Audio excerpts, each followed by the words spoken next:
we've seen a little bit of Junior today on the pads, on the bags. He says he's on weight, injury-free. From your point of view, how's the camp gone? How's he feeling? How's he looking? Well, the camp has been his entire career. We haven't taken breaks. That's more the parenting aspect of the way in which he's been built. And, you know, my language will sound a little bit different now to what it was because he is built, and now, you know, he's in a fair playing field within this World Boxing Super Series, a contest or a competition or a tournament that does what everyone really wants, which is to unify titles. So many people talk about, well, there's so many championships. So why hasn't there been a body to actually have a tournament that unifies, which is exactly what I've wanted. And it's arrived now in the World Boxing Super Series. And if you're not in it, then you don't really matter. Junior will come out of this, I believe, a multi-millionaire. So for those who are interested in the financial aspect of it, what are they earning?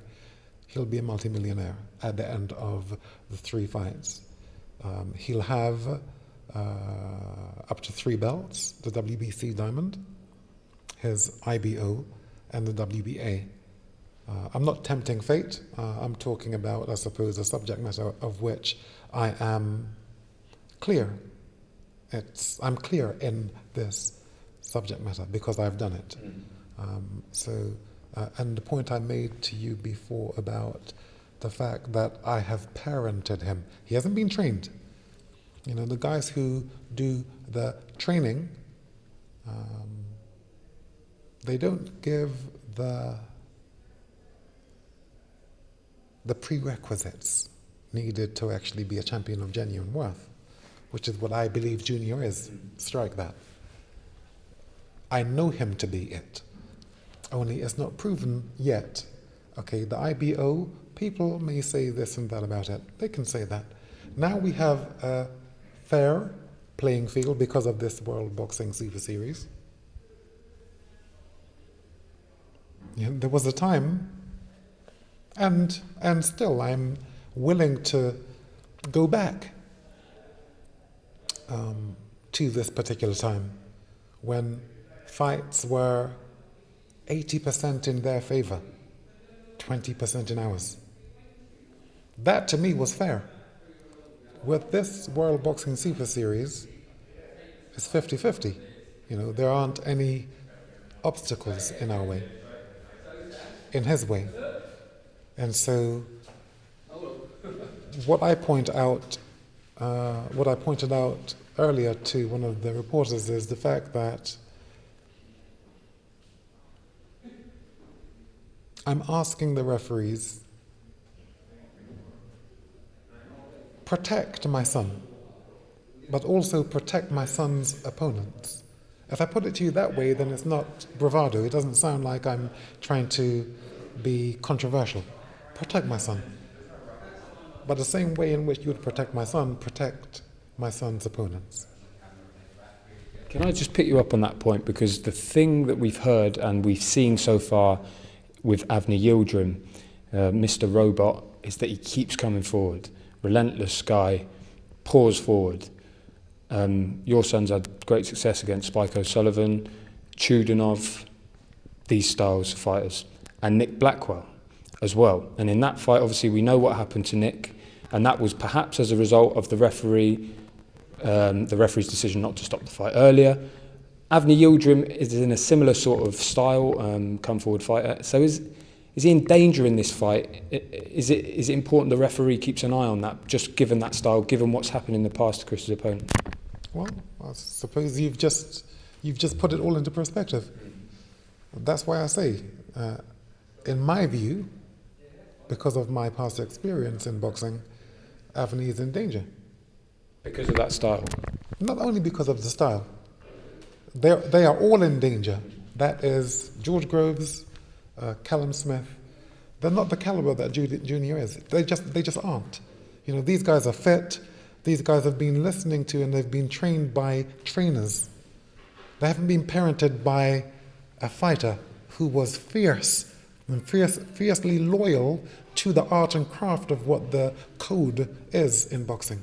So these prerequisites, these principles are what puts Junior in a different league entirely. Now, it sounds, you say, oh, this guy talks like this. So watch now what happens. Right the way through this tournament. So my word, my credibility is on the line. Watch. And you say, and again, for the referees who are watching this particular interview, I say to you, protect my son, but so to protect my son's opponents. I'm not trying to put across a view that Junior throws lots of punches, and so you're just trying to actually say something to get the referees to be a little bit, trigger happy and stop fights early. No, just referees have integrity. Lives are on the line. So all I'm asking for, or the best way in which to put it is as follows: protect my son, but so to protect my son's opponents. What do you think when James DeGale and Billy Joe Saunders both say that your son's going to fight Avni Yildirim, beat Avni Yildirim, then pull out?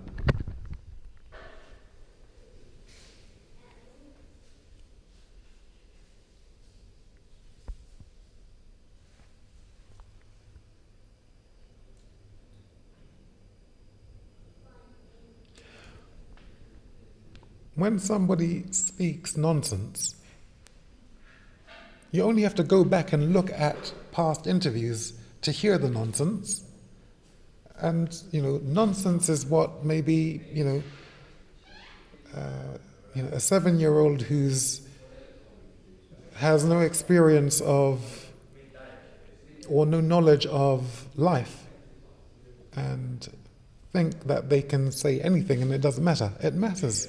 If you speak nonsense, then your word has no credibility. I mean, you're going to pose a question like that to me. I am the man's father. I'm an upstanding member of the community, and I have been since I made champion. I've been giving back. I've been correct. I've been decent. I've been a police officer, effectively. I've always been correct. I've always supported the community. I've always been decent. I've always been dignified. I haven't used bad language. I haven't been uncouth. I haven't been anything other than someone who promotes good and harmony within the community at large. So how do I answer that question with that? It's nonsense. So, for all those people out there, like the names you just mentioned, if you think that what these two men have said has credibility, then where is your head? Look at who I am. Look at where I'm coming from. Look at what I've done. Check the beatings I've taken. And when I took those beatings, I bowed. I never quit. I bowed and I accepted it like a gentleman. That's written. That can be seen. My behavior can be checked and double-checked and triple-checked. And my son, he's my son, meaning that he is his father's son, meaning that his behavioral patterns will be like mine in terms of his conduct, in terms of his behavior. So, he doesn't step out of line. And if he does, he may have made one or two mistakes. Let's say we all do. But he can justify them, but he doesn't talk nonsense. But that's nonsense. That he would pull out. You see, that type of rhetoric, to me, you can talk like that because the two of you are not involved in the boxing super series. And if you were, you'd be in the same danger that all of the men in the super middleweights are in now. You'd be in the same danger. So in actual fact, if you're talking about cowardice, you guys are not involved. So don't look at Junior and don't wait for him to pull out. And in fact, you know what? If there are, I heard the other day that Steve Bunce said that George Groves is likely to pull out of the Super Series if he has to face Junior. I don't believe that. I don't believe George would do that because George is a man. But if anyone pulls out, just in case James DeGale or the other guy,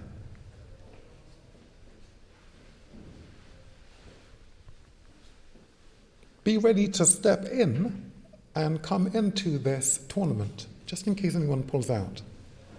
We are not going anywhere. My son is real. My son is fierce. My son has been parented correctly. If I've made mistakes in other areas, hey, I did the best I could.